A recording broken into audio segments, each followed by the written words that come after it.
नमस्कार। GS with GD में आज हम चर्चा करेंगे गुलाम वंश की। गुलाम वंश जो कि 1206 से लेकर के 1290 तक चलता है। आज हम उसकी चर्चा के प्रथम चरण में आपको कुतुबुद्दीन ऐबक के बारे में बताएंगे। कुतुबुद्दीन ऐबक जो है वो शासक बना 1206 में और इसका शासनकाल लगभग 1210 तक रहा। अब जो आप संस्थापक पढ़ेंगे उन संस्थापकों में से ज़्यादातर लोग ऐसे होंगे जिनका कार्यकाल बहुत ही कम रहेगा और उन्होंने भले ही उस वंश की स्थापना की हो। मुइज़ुद्दीन मोहम्मद गोरी, जिसे मोहम्मद गोरी कहा जाता है, मोहम्मद गोरी के जितने भी दास थे उन दासों में से सबसे योग्य अगर कोई था तो वह कुतुबुद्दीन ऐबक था। और इसीलिए मोहम्मद गोरी जब वापस जाने लगा तो उसने अपने जीते हुए भूभाग को मोहम्मद गोरी ने अपने जीते हुए संपूर्ण भूभाग को कुतुबुद्दीन ऐबक को सौंप करके यहाँ से वापस जा रहा था। पिछले वीडियो में हमने आपको बताया था कि दमयग नामक स्थान पर 1206 में उसकी हत्या कर दी गई थी। यहाँ का शासक यानी कि दिल्ली, अजमेर और कन्नौज का शासक बना कुतुबुद्दीन ऐबक, और यह तुर्क जनजाति का था। तो कुतुबुद्दीन ऐबक भी तुर्क था, जैसा कि तुर्कों के साम्राज्य के बारे में अभी आप वीडियो में सुन रहे हैं या देख रहे हैं। ऐबक का मतलब क्या होता है? अरबी भाषा में ऐबक का मतलब होता है चंद्रमा का देवता। अच्छा, आप ये अगर ध्यान दें तो मुस्लिम धर्म में चंद्रमा का महत्व बहुत ज़्यादा है। तो ऐबक जो नाम रखा गया उस नाम का तात्पर्य होता है कि चंद्रमा का देवता है ये। कुतुबुद्दीन ऐबक यह तुर्किस्तान का रहने वाला था और तुर्किस्तान के रहने के कारण इसका बचपन जो है बहुत ही गरीबी में गुजरा। और नैशापुर एक मार्केट थी, नैशापुर के एक बाजार में इसे लाया गया था और इसे लाया गया था बेसिक रूप से बेचने के लिए। और पहली बार इसे काजी फखरुद्दीन अब्दुल अजीज कूफी ने खरीदा नैशापुर के बाजार से, और अब्दुल काजी कूफी ने इसे अस्त्र शस्त्र चलाने में बहुत ही पारंगत कर दिया। और इसके अलावा कुतुबुद्दीन ऐबक ने कूफी के साथ, अब्दुल कूफी के साथ कुरान पढ़ना भी शुरू किया। कुरान पढ़ने के कारण, कुरान कंठस्थ होने के कारण इसे कुरान ख्वां कहा गया। कुरान ख्वां का मतलब ऐसा व्यक्ति जो कि कुरान का पाठ करने वाला हो, जिसे कुरान का पाठ करना आता हो, उसे कुरान ख्वां कहा गया। तो कुतुबुद्दीन ऐबक को कुरान ख्वां कहा गया और नैशापुर के बाजार से इसे खरीदा गया। नैशापुर के बाजार में नैशापुर में खरीदने के बाद इसे अस्त्र शस्त्र में पारंगत किया गया और पारंगत किए जाने के बाद इसे गजनी ले जाकर के बेच दिया गया। गजनी जब इसे बेचा गया तो गजनी में इसे मोहम्मद गोरी ने खरीदा और इसे अपना दास बना लिया और इसे अपनी सेवा में रख लिया। तो कुतुबुद्दीन ऐबक मोहम्मद गोरी की सेवा में रह करके उसके अंदर बहुत ही परिवर्तन आया, अपने को उसने बहुत ही ज़्यादा परिवर्तित कर लिया।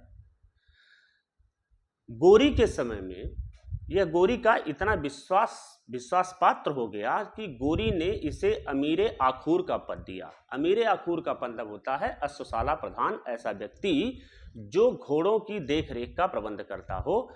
और इस गुलाम वंश के अंतर्गत अमीर आखूर का पद बहुत ही महत्वपूर्ण पद था, जिसे रजिया ने भी किसी को सौंपा था, अपने बहुत करीबी को। उसकी चर्चा फिर कभी। तो अमीर आखूर का जो पद था वह गुलाम वंश के समय में बहुत ही महत्वपूर्ण पद था, जिसे अश्वशाला प्रधान कहा जाता था, ऐसा व्यक्ति जो घोड़ों की देखरेख करता हो। तो जब गोरी यहाँ से वापस जाने लगा तो उसने अपने जीते हुए भूभाग को कुतुबुद्दीन ऐबक को सौंप दिया और कुतुबुद्दीन यहाँ का शासक बन गया। तो कुतुबुद्दीन का राज्याभिषेक 25 जून सन 1206 में कराया गया और यह राज्याभिषेक हुआ लाहौर में, और लाहौर इसकी राजधानी बनी। मतलब कुतुबुद्दीन ऐबक के समय में जो राजधानी थी वह दिल्ली न होकर के लाहौर थी। तराइन के द्वितीय युद्ध जो हुआ था 1192 में गोरी ने ऐबक को अपना विजित प्रदेश दे दिया था कि आप इस विजित प्रदेश पर राज करिए, तराइन के द्वितीय युद्ध के बाद। और दिल्ली के निकट इंद्रप्रस्थ नामक नगर पर इसने अपना मुख्यालय बनाया। और आरंभ में जो शुरू में इसकी स्थिति थी वह केवल एक मलिक या सिपहसालार की आप मान सकते हैं। कुतुबुद्दीन ऐबक की स्थिति मोहम्मद गोरी के समय में ये थी। हालांकि शासक बनने के बाद भी उसकी स्थिति लगभग यही थी कि उसे मलिक या सिपहसालार ही कहा गया, क्योंकि वह दास था। 1206 में जब वो दास जब रहते हुए शासक बना तो इसने अपने वंश का नाम रखा गुलाम वंश या दास वंश या मामलूक वंश, जो भी वंश आपको समझ में आसानी से आ जाए उसे आप समझ सकते हैं। 1208 में हुआ ये कि गोरी का जो भतीजा शासक बना वहां पर गजनी में गयासुद्दीन महमूद ने 1208 ईस्वी में ऐबक को अपनी दासता से मुक्त कर दिया और यह कहा कि ऐबक अब हमारा दास नहीं रह गया है और उसे सुल्तान की उपाधि प्रदान कर दी। शासक बना, उसका राज्याभिषेक हुआ 1206 में, लेकिन वास्तव में उसे सुल्तान की उपाधि मिली 1208 में। और ऐसे जो है ऐबक को भारत में तुर्की राज्य का संस्थापक माना जाता है कि ऐबक भारत में तुर्की राज्य का संस्थापक था। ऐबक के अंदर इतनी दानशीलता थी कि इसकी दानशीलता के कारण ऐबक को लाख बख्श कहा जाता था। लाख बख्श मतलब ऐसा व्यक्ति जो लाखों बख्श देता हो, छोड़ देता हो। तो ऐबक को लाख बख्श कहा गया और इसी ऐबक को पील बख्श भी कहा जाता है। पील बख्श यानी कि हाथियों का दान देने वाला, ऐसा व्यक्ति जो हाथियों का दान देता हो उसे पील बख्श कहा जाता है। तो ऐबक को लाख बख्श, पील बख्श कहा जाता है। कुरान का पाठ करने के कारण इसे कुरान ख्वाह भी कहा जाता है। और हसन निजामी और फखरुद्दीन इसके दरबारी कवि हुआ करते थे। कुतुबुद्दीन ऐबक के दरबारी कवि थे हसन निजामी। कुतुब मीनार का निर्माण कार्य कुतुबुद्दीन ऐबक ने आरंभ करवाया था और यह कुतुब मीनार का निर्माण कार्य उसने शुरू करवाया था ख्वाजा बख्तियार काकी की स्मृति में। कुतुबुद्दीन बख्तियार काकी की स्मृति में इसने कुतुब मीनार का निर्माण कार्य शुरू करवाया, लेकिन दुर्भाग्य यह रहा कि निर्माण कार्य यह पूरा नहीं करवा सका। बाद में इल्तुतमिश ने इसे पूरा करवाया था। पृथ्वीराज चौहान का जो किला था, जिसे राय पिथौरागढ़ कहा जाता है, राय पिथौरागढ़ के स्थान पर भारत में इसने पहली मस्जिद बनवाई और उस मस्जिद का नाम रखा कुबत उल इस्लाम मस्जिद। तो भारत में पहली मस्जिद जो बनी थी वह राय पिथौरागढ़ नामक स्थान पर बनी थी, जिसे कुबत उल इस्लाम मस्जिद कहा जाता है, जो कि दिल्ली में स्थित है। यानी कि भारत की पहली मस्जिद जो बनी थी वो दिल्ली में बनी थी, जिसे कहा गया कुबत उल इस्लाम मस्जिद, और इसका निर्माण करवाया था कुतुबुद्दीन ऐबक ने। विग्रहराज बिसलदेव चतुर्थ जो शासक थे, उनके द्वारा उन्होंने एक संस्कृत महाविद्यालय की स्थापना करवाई थी अजमेर में, और इस संस्कृत महाविद्यालय को कुतुबुद्दीन ऐबक ने तोड़वा करके 2.5 दिन का झोपड़ा बनवाया था। हालांकि मूल रूप से यह मस्जिद ही थी, लेकिन चूंकि यह 2.5 दिन में ही तैयार हो गई थी, तो इसलिए इसे 2.5 दिन का झोपड़ा कहा जाता है।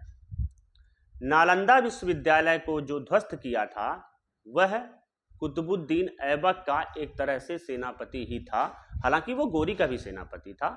तो गोरी जब वापस गया तो वह बख्तियार खिलजी, सेनापति बख्तियार खिलजी, वह ऐबक का भी दास था, ऐबक के भी अधीन था।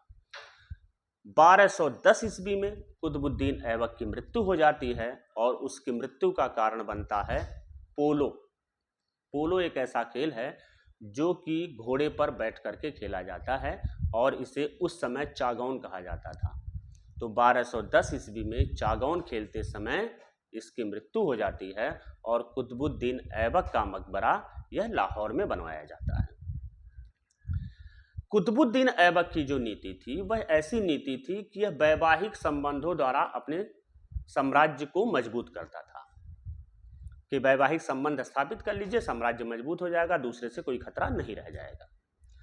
तो इसने क्या किया कि इसने ऐबक का जो खुद का विवाह हुआ था वह ताजुद्दीन एल्दौज की पुत्री से हुआ था।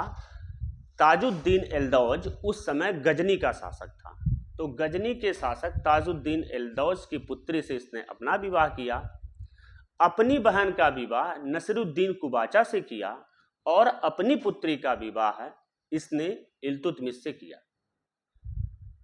अपनी पुत्री का विवाह इल्तुतमिश से, अपनी बहन का विवाह नसरुद्दीन कुबाचा से और ताजुद्दीन एल्दौज की पुत्री का विवाह खुद से किया। और इस तरीके से उसने दिल्ली में अपनी एक तरह से पकड़ मजबूत करने की कोशिश की। कुतुबुद्दीन ऐबक की जब मृत्यु हुई 1210 ईस्वी में, तो उसकी मृत्यु के बाद आराम शाह दिल्ली का शासक बना। जैसा कि उसके नाम से ही क्लियर है, वह आराम शाह ही था, पूरी तरीके से आराम करना उसे पसंद था।